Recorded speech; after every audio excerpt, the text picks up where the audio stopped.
Hello and welcome to the Browns Blitz. Today is Thursday, July 16th, and this is episode number 60. I'm your host, Rod Bloom, and joining me today is a great Browns fan, Mark Herge. Mark, how are things going for you? Going good, Rod. How are you?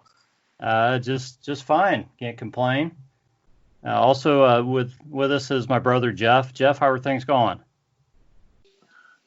Doing good, Rod. Good.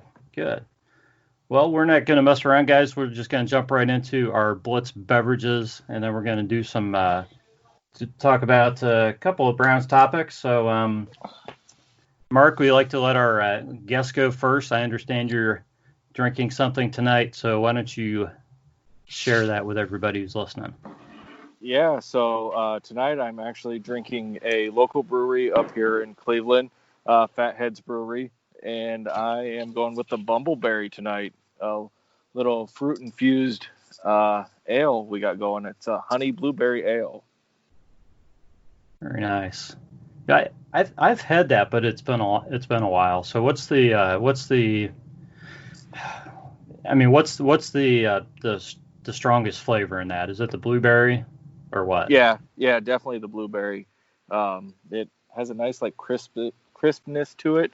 But the blueberry definitely stands out compared to anything else in it. Nice. So Jeff, what's your thoughts on the Bumbleberry? It sounds like any other snobby beer to me. I can't say I've ever had it. All right. I thought you might say something about the fruit and beer law or something like that, but that's all right. Well, that goes without saying. I mean, that's always been my unwritten rules that you don't mix fruit and beer. Yeah, you know what? Some breweries are doing a pretty good job of it now. So I've changed my stance a little bit after I've tried some of these newer beers. You know, going back to the days of the lime and the Corona and stuff, it was a little bit different back then. Right. You know, I'm a pretty simple man when it comes to his beer, so I've tried some different things, and I like an IPA, and I'll have an occasional stout, but for me it's just something about 1 degree from freezing, and I'm happy. But I think as you know, and as probably most of your listeners know by now, I'm actually more of a wine drinker than a beer drinker now. Mm-hmm. At this point in my life. So tonight we had a bottle. It was actually a gift from someone who came out to the house. This is a California blend. And when I say blend, I'm probably understating it a little bit. It's called 7 Moons Dark Side Red Blend. This is a California concoction of 7 different varietals, thus the name 7 Moons. To be honest, I mean, it was very unique. I probably would not buy it again. Just to my taste, it was a little bit too much going on. But as I mentioned, I started this bottle long before you told me we were going to record tonight, so I hope I can make it through the hour. You'll be fine. You'll be fine. I'll do the best I can. You know what? If I can drink a 9% pint during one of these recordings, I think you'll be okay. And I'm not doing that tonight, but yeah, I have. So I think you'll be okay. So when that many different kinds of wine are mixed together, does it come out to be something very complex, or does it come out to be something that's just like an average person who likes wine might like better because it's kind of more subdued overall?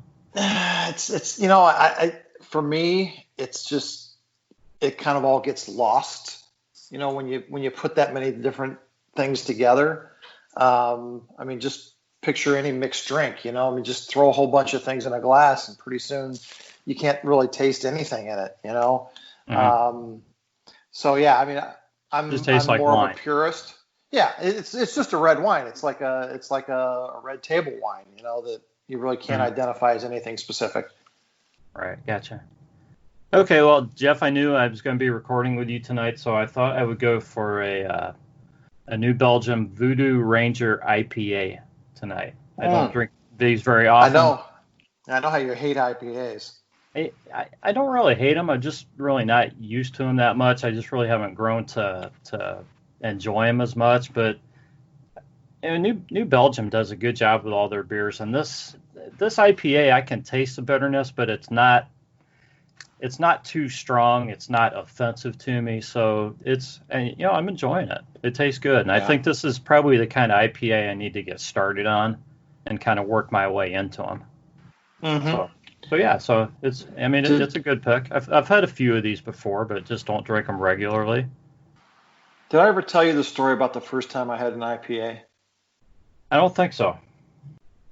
So, as you know, I used to travel pretty extensively for business. And one evening I was in Minneapolis, Minnesota. Minneapolis, anybody who's been there knows about how the city is really well connected via bridges and tunnels and so forth. So you can kind of cover the whole city without ever having to go outside. So I just decided one night to start exploring their city. And I ended up at this little microbrewery kind of near Target Field. And the arena is in the same area.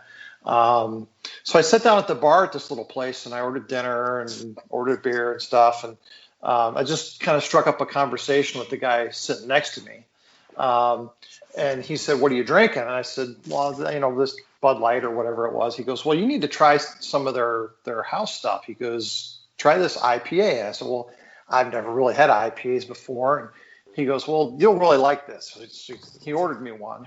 And I said, "Wow, that's really good." And we talked for the rest of the night. Well, turns out he was there for 2 or 3 nights.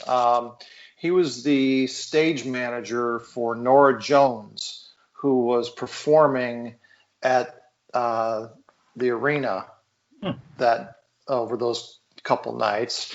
And one of these guys, just like me, travels the world. He was out all the time, eating by himself a lot, So we just kind of chatted through the night, and that was the first time I ever had an IPA. And I thought, man, I really like that, So typically when I go someplace now and I'm going to try a beer, I'll try an IPA just because of that experience. And I never thought about it being something you kind of had to grow into or anything like that. It's just, I thought it was kind of a neat taste, and I've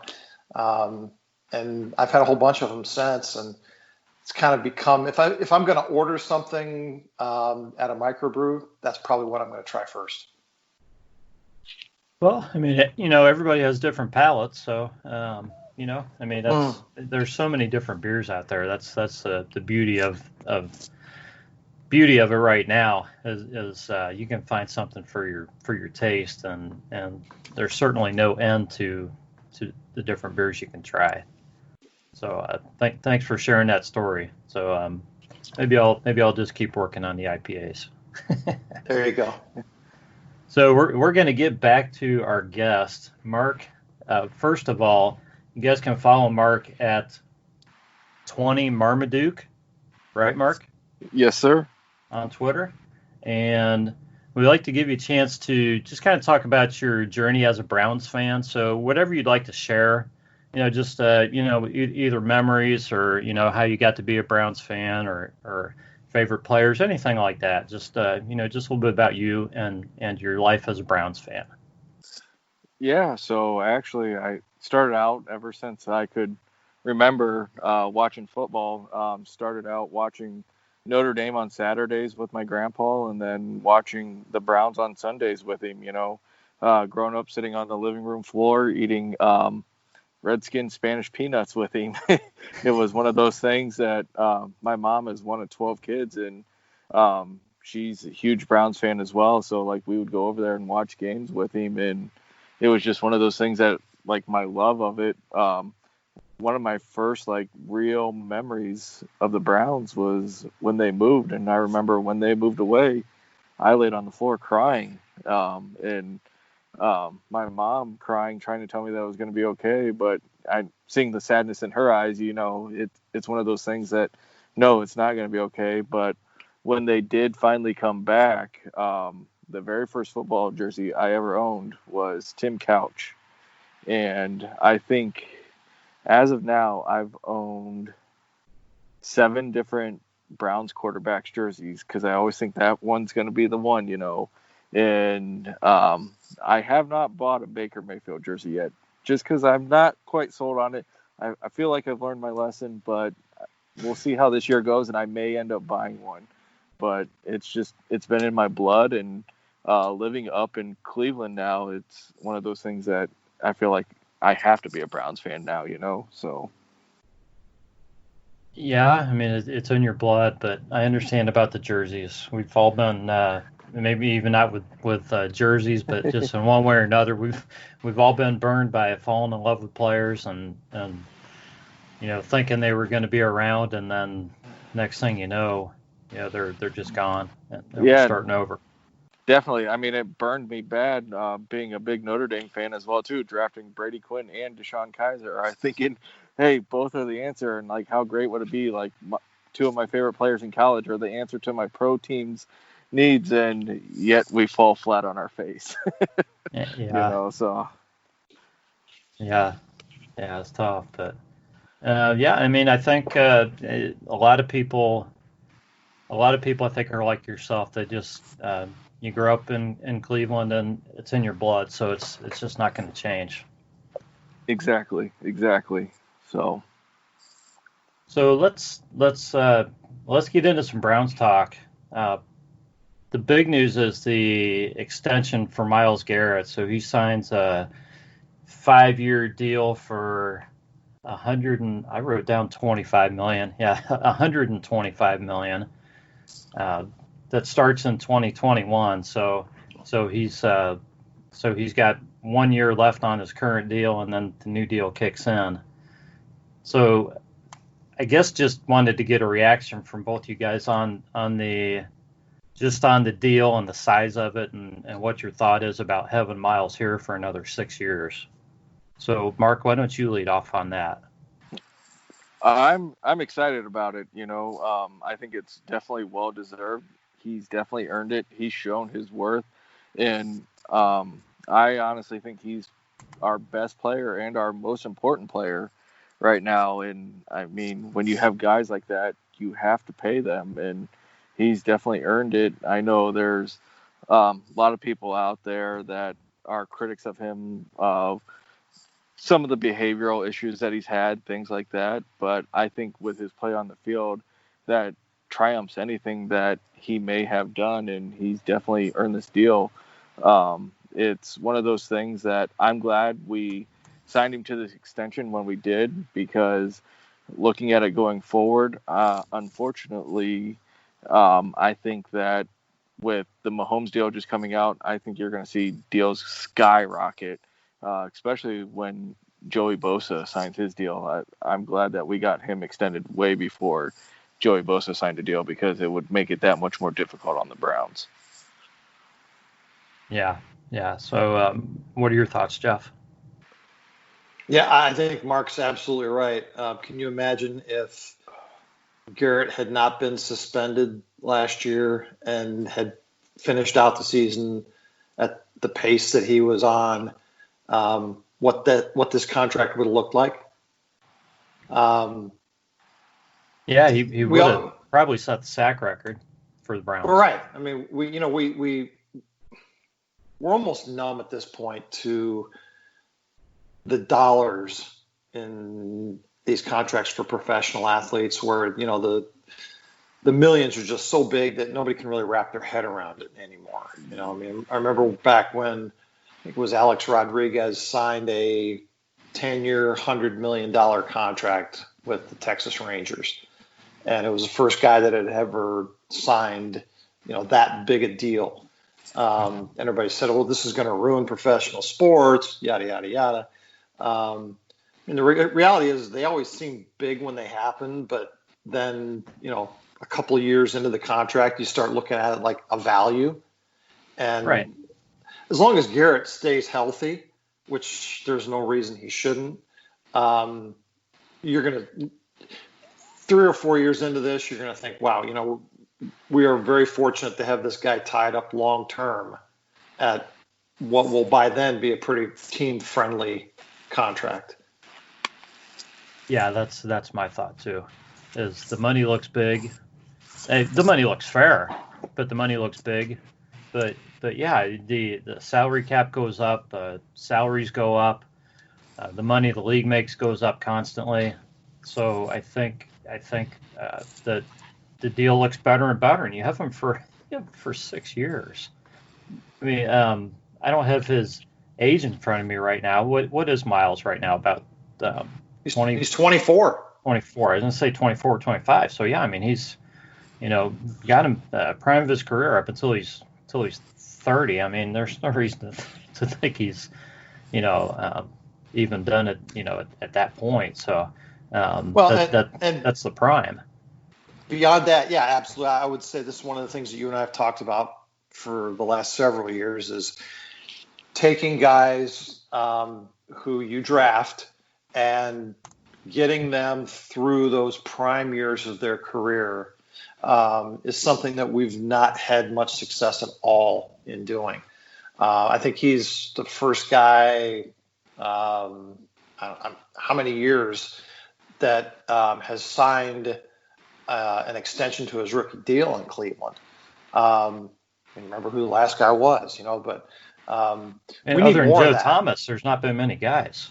Right. Yeah. I mean, we need more of that. We need guys playing here through those prime years at a high level. And I'm really glad to see that they were able to do this, and I hope they can do it with more guys. Yeah, I mean, Joel Bitonio and I don't even know who else. I can't even think of anybody else. Joe Hayden, I mean, he's signed. Yeah, Joe Hayden did. Maybe Kirksey. Some of those guys were here past their rookie deal, right? Right. But not many guys.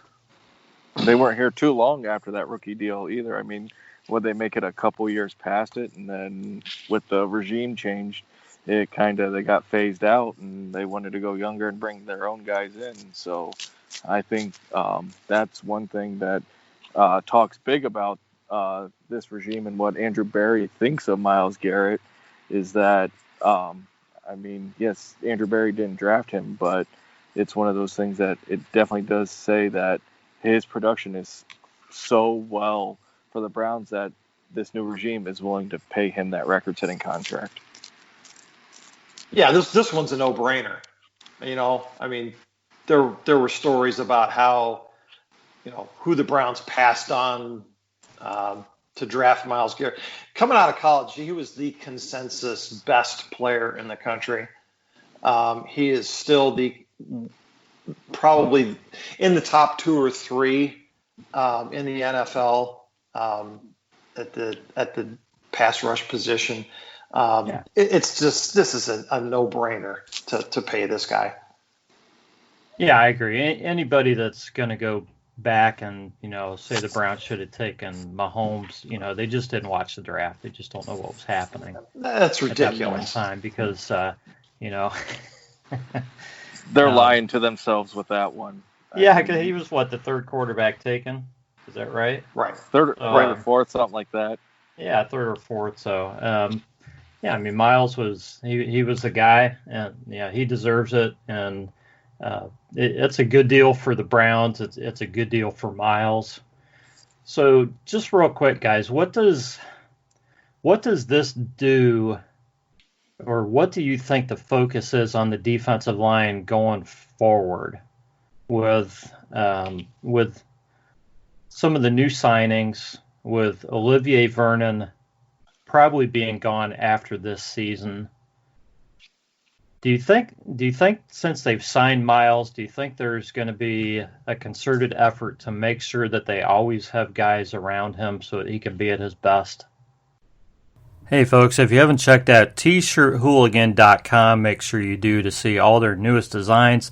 They've been around for 2 years now. You can also find them on Twitter at Hooligan T-shirt. Make sure you're following them on Twitter as well as this podcast and me at ClearRodB to be eligible for the free T-shirt giveaway in July.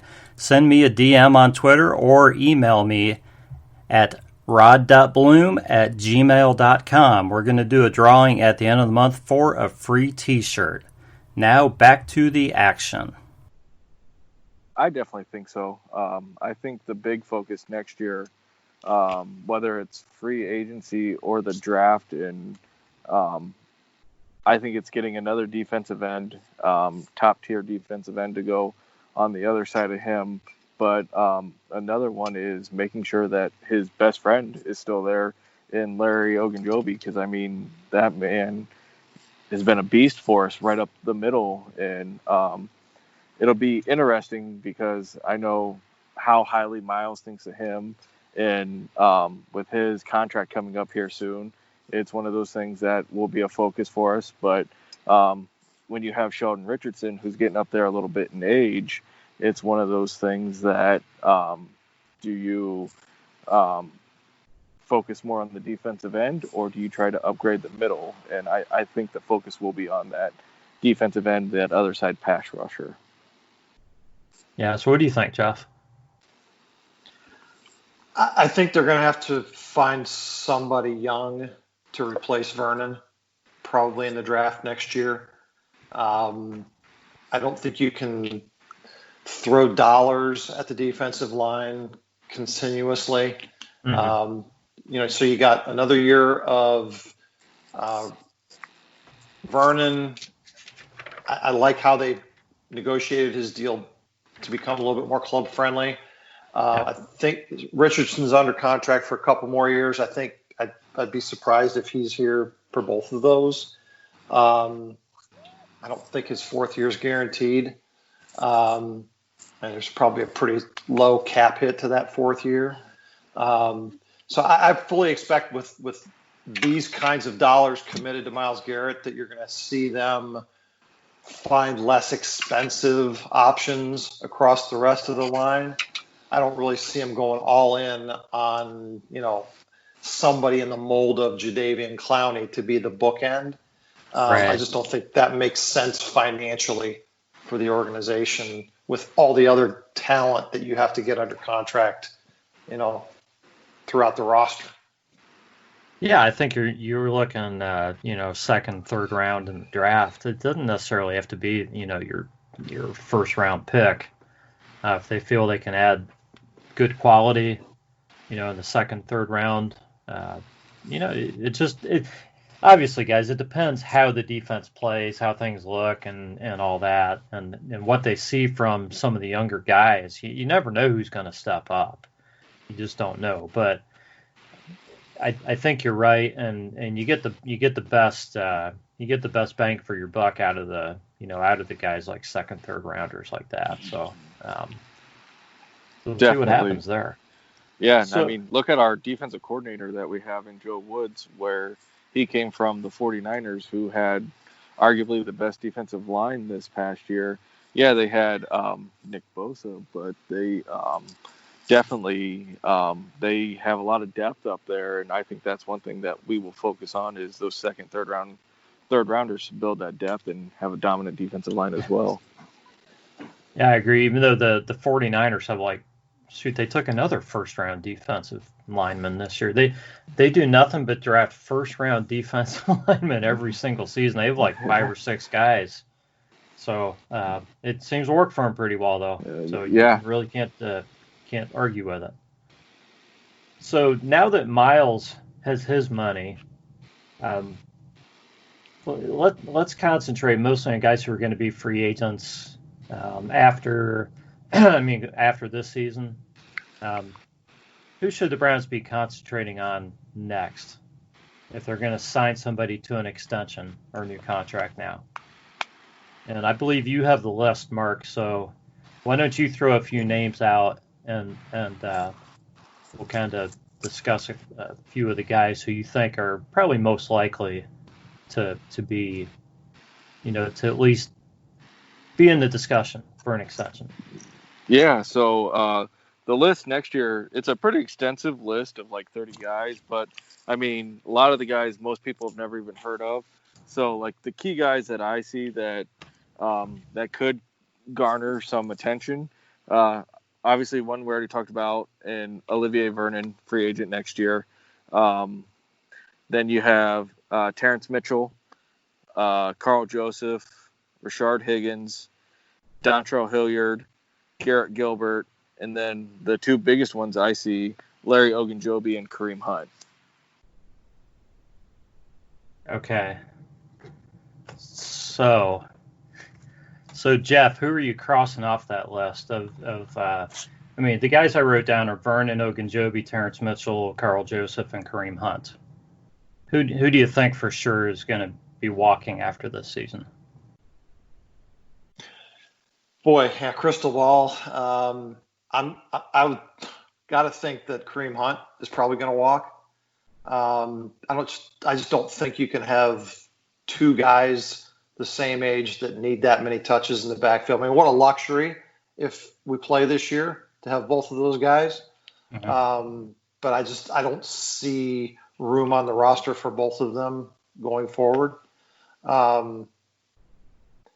As far as Vernon goes, I think, as I just mentioned, the fact that he was open to sort of massaging his contract a little bit this year, depending on what's available in the draft and where the Browns find themselves a year from now, it leaves the door open for him to come back. If they need somebody there, and let's say he has a good year this year, and they want to bring him back on another, 1 or 2 year deal. I wouldn't be surprised at all if that happened now, which, a few months ago, I probably would have said there was no way he was going to be on the roster even this year. Yeah. Ogunjobi, I don't know about. I mean, again, it depends on how some of the other young guys develop interior wise, if they feel like they can get a comparable level of play out of those guys. I mean, just with interior alignment, it's just not as, much value placed on that position. So I'd kind of be surprised. I mean, as much as I like the guy, I'd be kind of surprised if they committed to him long term when there are less expensive options. Terrence Mitchell, I think you said, right? Yeah. I like having the veteran in the backfield. Again, it kind of depends on, who develops this year and how strong they think they are in the secondary. I just don't think he can ever have enough good quality cornerbacks in this league. Mm-hmm. So, I'd say there's a good chance that they, extend him somehow. Other than that, I think there's a lot of questions yet to be answered about, where we find ourselves next year. Yeah, and I agree with you. I mean, it's really hard to do this now. It's just kind of it's a total guess, really. But I have to agree with you on Vernon, though. I have really been thinking the whole time that Vernon's just gone after this season. The same thing that I thought he was going to be, that he was going to not be here this season or would be gone after the season. But I could see him coming back too, possibly, depending on how he does this season, depending how the market is for him, next season. So, right. So you never know. It is a possibility. But I kind of looking at the list, I kind of thought he was the least likely to come back, but that may not be true. Ogunjobi, I just think there's a lot of factors. I think that it's going to depend on Richardson and the 1 year deal with. I think Billups is a 1 year deal.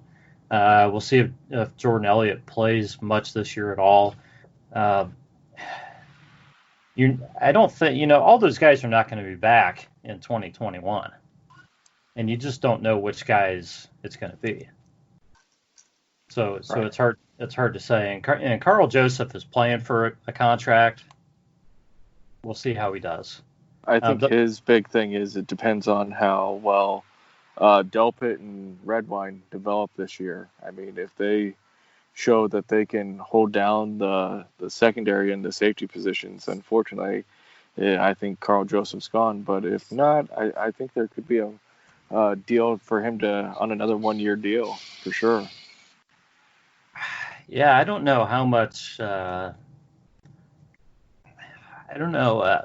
I think I don't know how much playing time Redwine's going to get this year. Yeah, I agree with that. I mean, he was really raw last year and made a lot of mistakes, and it's and not having a normal mini camp and training camp, especially with the new defense. I think he's going to struggle this year again as well. Yeah, and the only thing about Kareem Hunt, guys, is the fact that the Browns have supposedly been using him a lot in the slot and kind of using him more as a receiver. And the fact that he said that he wants to finish his career in Cleveland, I know talk is cheap, but if he really likes Cleveland and wants to stay close to home, I could see him staying here for that reason if he's not always just Nick Chubb's backup. So I don't know. I think if I was to put money down on it, I would think, yeah, he's a lot more likely to go somewhere else and be the feature back. But you just don't know. You got to see how things work out. I think he likes it here. I think he'd like to stay here. I think he and Nick Chubb have a great relationship. But sooner or later, he may get tired of not getting the carries that he thinks he should get. Absolutely, I definitely agree with that. That all it takes is one team to throw a large amount of money at him because they're running back needy and they need somebody that can produce at a high level. I could see him definitely walking. Speaking of Nick Chubb, I put a couple of tweets out earlier this week. So first of all, let me talk about the tweet I put out, and it's really just for discussion, guys. But I said that I thought that that Andrew Berry should get a contract in front of Nick Chubb that was exactly the same as Derrick Henry's contract as soon as possible, and have it be effective in 2021, and have Nick Chubb sign this contract. What do you guys think? And Derrick Henry's contract is 4 years, $50 million with some signing bonus. I think roughly half of it's guaranteed, so it's like $25 million guaranteed over 4 years. I got a lot of likes on that tweet. I had a few people come back and say, you can't win a Super Bowl if you pay your running back. You can't do it. Look at the last 10 Super Bowls. None of them had a running back that was making big money. And my thought is none of them had Nick Chubb. Okay, Nick Chubb's not your average running back, and I know there are other great running backs. I also don't think that paying one guy 10 or 12 million is going to destroy the payroll of an entire team versus like paying your quarterback 30 or 40 million. So where do you guys stand on this? What's your thoughts on Nick Chubb? Would you extend him? Would you pay a running back? And what do you think about Nick Chubb and whether you'd like to see him here long term or not? Mark, we'll let you go first.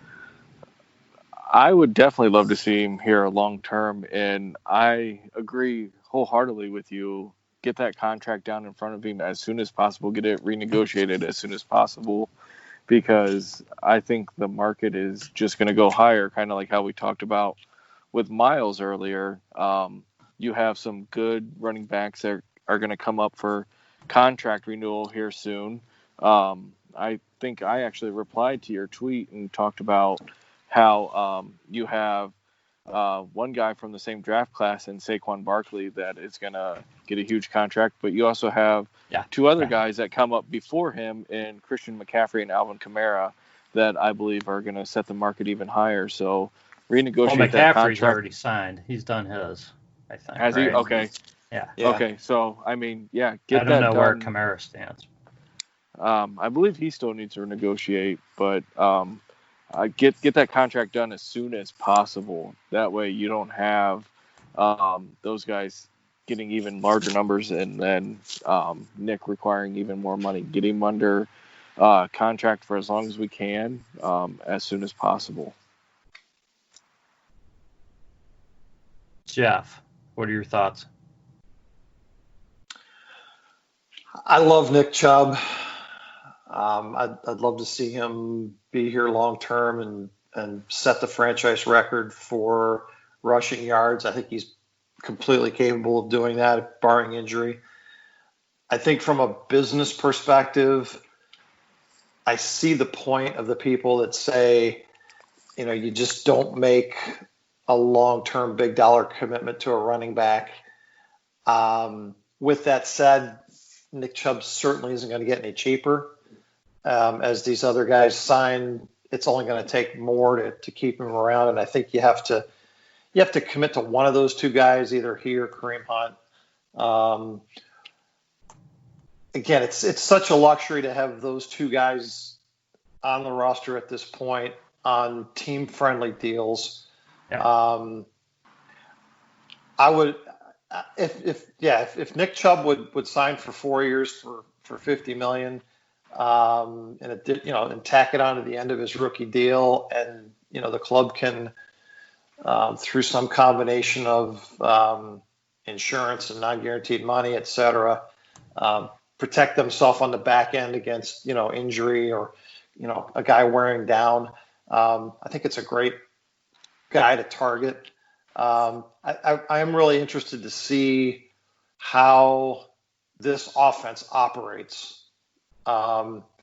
With the tight end packages, with all of the emphasis on the run and all of the weapons that are available, you can only throw your dollars around so many different places. You've got real expensive receivers. You've got a real expensive tight end already, and your offensive line is going to get even more expensive over time, and you still have to pay your quarterback. Yeah. So, I know the Browns have a lot of salary cap money available right now, and everybody wants this, let's go out and spend all that money right now. But there's just nothing that says that money has to or will be spent. So. No, you can't sign everybody.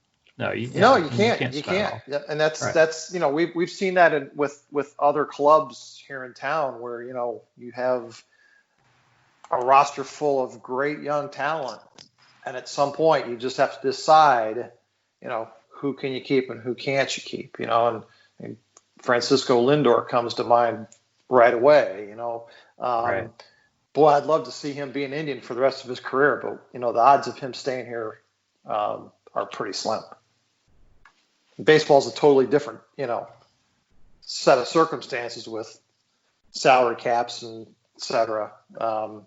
But I think that same basic premise applies to the Browns with, being such a young team and having so much young talent that's, sort of still developing, and being an analytics-driven organization. I just don't see them throwing money at every position. Yeah, they certainly can't throw it at every position, but on the other hand, you have to keep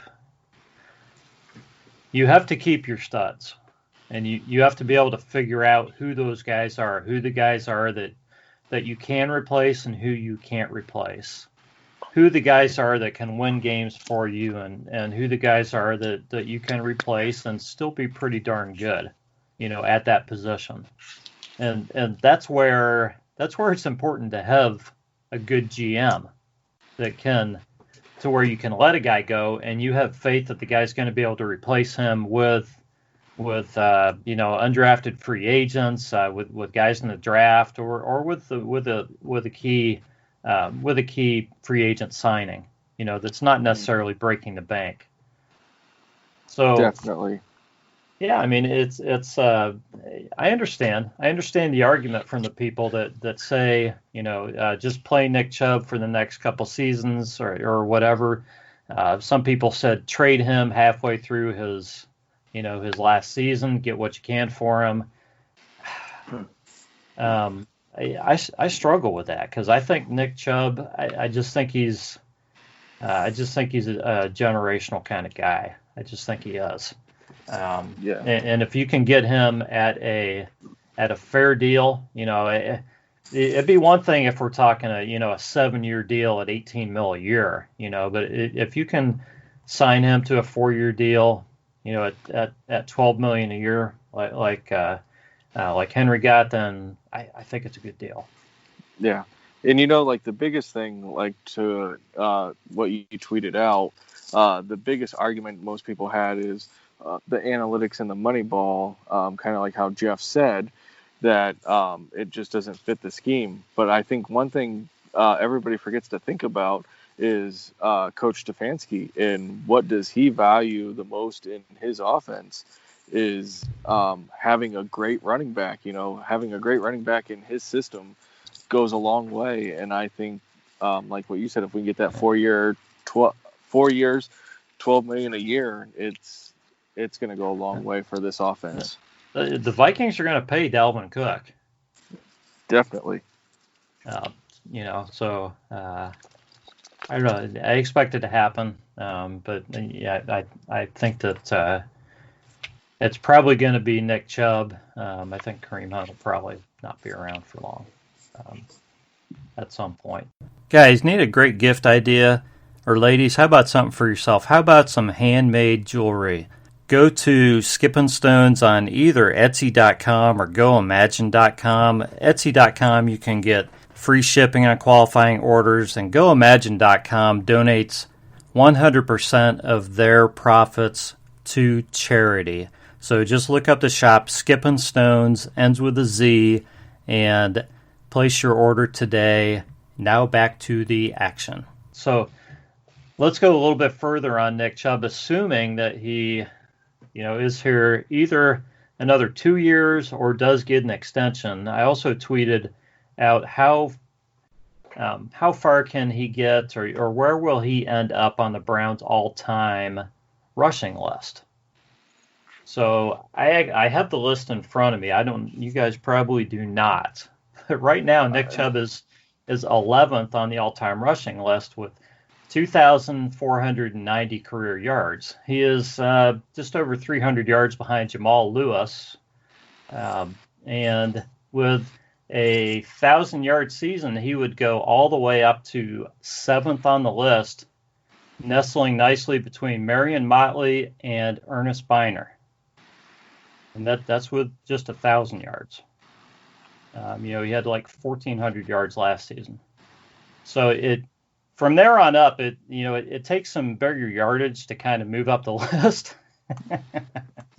but he could leapfrog a bunch of guys this season. So just kind of wanted to get your thoughts on where you think he either could end up or will end up in his career. So I agree with Jeff how he was talking earlier. I definitely think he could become our all-time leading rusher. So our all-time leading rusher, Jim Brown, great Hall of Famer, has 12,312 career total yards.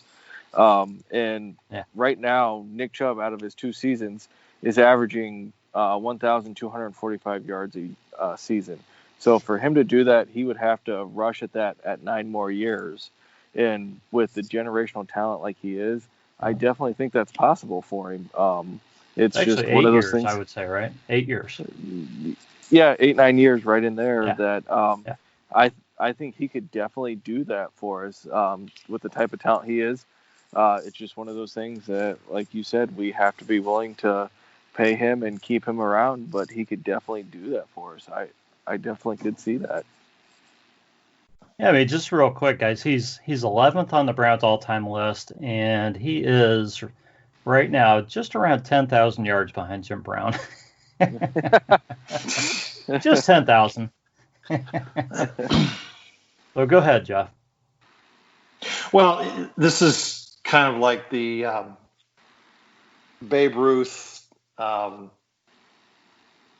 Aaron, Barry Bonds conversation. Not to keep switching sports here, but Jim Brown did it in 9 seasons, and his first 4 seasons were 12-game seasons.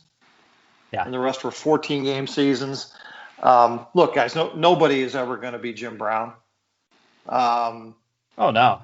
I mean, Nick Chubb can be a significant back in this league. He can be a Hall of Fame back in this league, potentially, if everything goes right, without being Jim Brown. Nick Chubb is an impact player. He's going to be, again, barring injury, he's going to be one of those top tier rushers when it's all said and done and he quits playing. Who do we have besides Jim Brown that we can put in that category, I think, is a better question. We don't have anybody that's had that kind of career staying power and consistency of performance over more than a few years. So where will he end up? Top 2 or 3, if everything goes right, is definitely not unreasonable.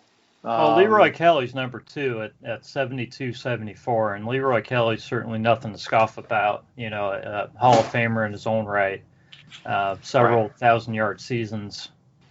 But yeah, you're right, and yeah, I mean, let's just say that when we talk about the possibility of Nick Chubb passing Jim Brown on this list, it certainly wouldn't mean that he would surpass him in greatness. I mean, the numbers work out based on Nick's average at this point that he would pass him, and I'm using the round numbers that Mark did. It would take him 8 more seasons. That would be 10 seasons at 16 games to be around where Jim Brown is in 9 seasons at 12 and 14 game seasons. Right. So that just puts it in perspective, guys. Nick Chubb has been a beast. 1,400 yards last season, and that's well below what Jim Brown averaged over his career in less games. Definitely. I mean, you think about how you said 8 more seasons and how the NFL values the running back position nowadays.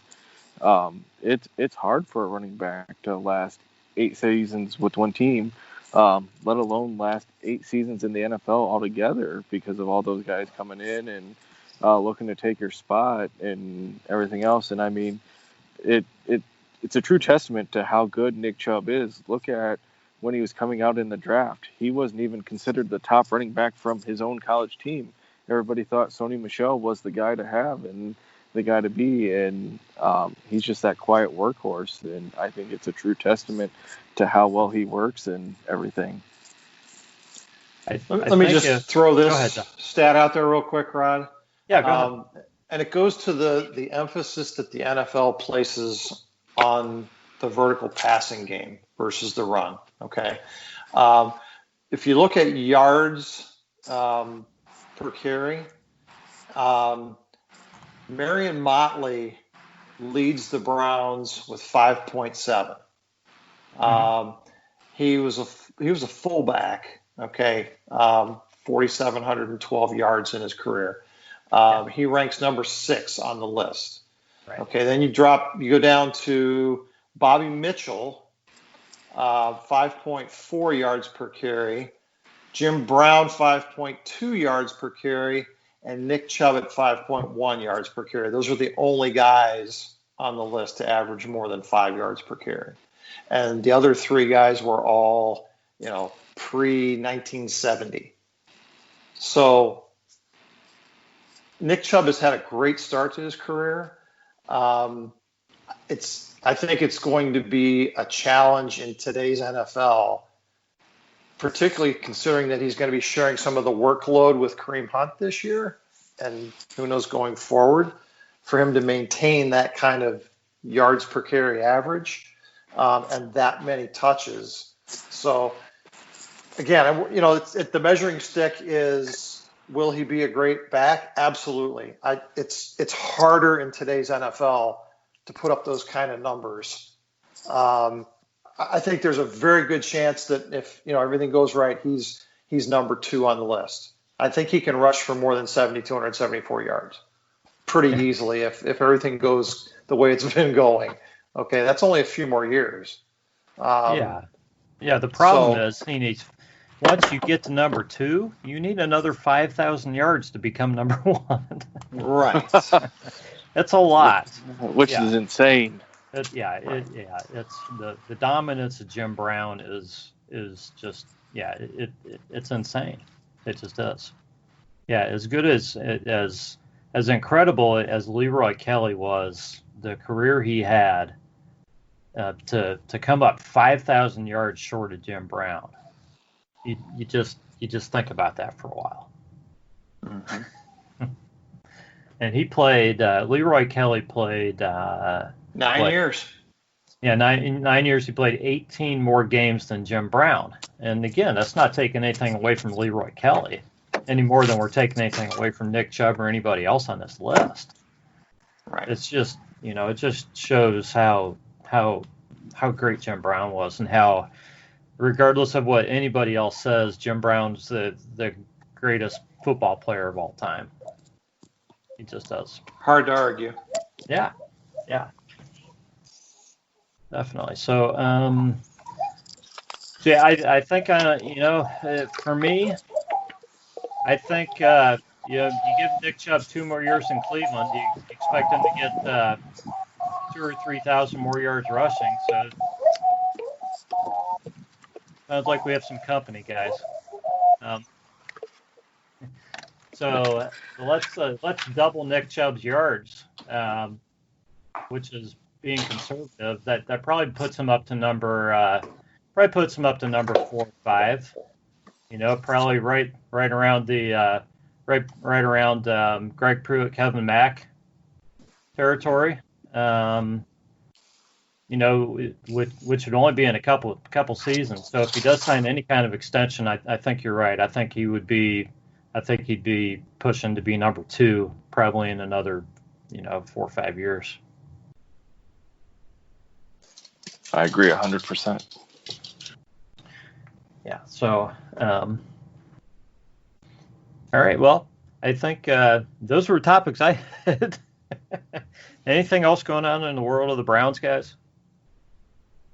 Yeah, actually, something I wanted to ask both of you about, kind of talking about with the free agents and everything. They were talking about a little bit this morning here on the radio that if Baker underperforms this year, could he possibly be looking on his way out? And they were talking about another free agent quarterback next year. Could you see the Browns going after Dak Prescott next year? What you guys think about that? Go ahead, Jeff. I don't think Dak Prescott's in the cards. I think it's a little premature to be thinking about 2 years down the road with Baker. This is an important season, or whenever we play again will be important for Baker to establish himself again as what everybody thought he was coming out of college, or most everybody thought he was. He had a tough year last year. I don't think you determine the future of your franchise. And let's just be honest, that's what you're doing with a quarterback, with a franchise quarterback. You're determining the future of your franchise based on 2 years of play. So as much as I was not a Baker fan coming out of college, I I do still think the jury is out on him at this point. I don't think it's wise to start speculating about who we can replace him with or when we should be replacing him.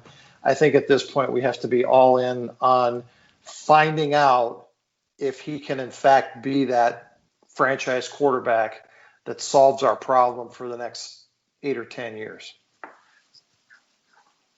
Guys, Baker Mayfield set the rookie touchdown passing record 2 years ago in 13 games. You know, with two different head coaches, he's had this is his fourth head coach. He's had at least 5 offensive coordinators. Let's just let the guy play, find some normalcy, get used to this new system. For me, this is not a 6-game evaluate Baker season. For me, it's Baker has 2 seasons. Of course, if he falls on his face and looks horrible this entire season, then maybe you start asking questions. But if Baker plays decent this season, then he needs to be here next season. Baker is the best quarterback the Browns have had in a long, long time. Even based on his play last season, he was better than anybody we've had in a long, long time. Okay? Nobody's put back-to-back 20 touchdown seasons together in years. So people can complain, people can say Baker stinks, that he wasn't prepared and all this. Okay, the season was completely a mess. All right, and Baker still, to me, was not completely horrible. Okay, he still did some decent things, enough for me to see his potential, and we saw his potential the season before. So for me, I don't need to see perfect Baker this season. I need to see that Baker does well in this system and that it's working for him and that he's growing with it. And then I want to see him 2 more seasons. And if he does well in 21, then you extend him and you got your guy. I agree. He doesn't need to be Patrick Mahomes this year, slinging the ball all over the place, everything like that. He just needs to manage the game and get the ball to his playmakers and let his defense do the work. And I think we'll be just perfectly fine and we'll shock a lot of people. Yeah, and that's what this offense is. This is a run offense and get the ball to the tight ends, to Kareem Hunt and to his receivers on occasion. But he's not going to be slinging the ball 30 yards down the field like he was last year all the time. Yeah. So I think it's going to fit him better. So, yeah, I think he's going to do better. But even if he doesn't look perfect, I'm not ready to say, oh, we need another quarterback, because who are we going to get, you guys? We've been down this road so many times. Let a quarterback grow. We used the number 1 pick on Baker. He's done some good things. Good quarterbacks are not great every single season. It's just guys have up and down years, and last year he had a lot of reasons to not be good last year. So let's hope that Stefanski sticks around, and let's hope that Baker can grow in this system, and that it's the answer to kind of get everybody on the same page and to see some good things going forward. Definitely, I definitely agree with that. So, yeah. So, I think we're gonna close shop, guys. So, let's go to Jeff. Jeff, do you have any words in closing? I just want to mention real quick that this story broke a few hours ago about the Washington Redskins organization. I just want to say how utterly nauseous that kind of stuff makes me. The sense of entitlement of people. If this pans out and turns out to be what it sounds like right now, I'm just disgusted by it, and I hope that they make an example of that organization for every other business in this country. That you can't act like idiots and be in business. Yeah, I caught just enough of that. I didn't hear the whole story, and we don't need to go into it now. But yeah, I'm definitely with you there. So let's hope it gets resolved properly. And Mark, what do you have to pass along to the fans of the Browns? I appreciate you guys having me on. I've had a lot of fun tonight talking Browns, and if anybody ever wants to talk Browns, just hit me up. I love talking football. Football is a big part of my life, and I just hope that we can find a way to have a football season this year, because we've seen what it's been like so far without sports and everything else. And the one thing that I've said is I like baseball. I like basketball. It's not been fun without them there, but without football this fall, you may see a lot of people go crazy, and I might be one of them. So let's just pray and hope that we do get a football season this year, and that it is what we want it to be with the Browns. Yeah, I'm with you 100%. And we know that sports are not the most important thing in life, but they're kind of necessary as a diversion for us. So let's hope that they happen, that football happens in some way, that just to kind of take our minds off of all of the other stuff that's going on, at least on a weekly basis. So I'm with you. Hopefully that'll happen. So I want to thank Mark Herge for joining us tonight. Follow him at 20 Marmaduke. You can follow Jeff at Disposer Guru, and you can find me at ClearRodB. This has been the Browns Blitz, and we will catch you next time.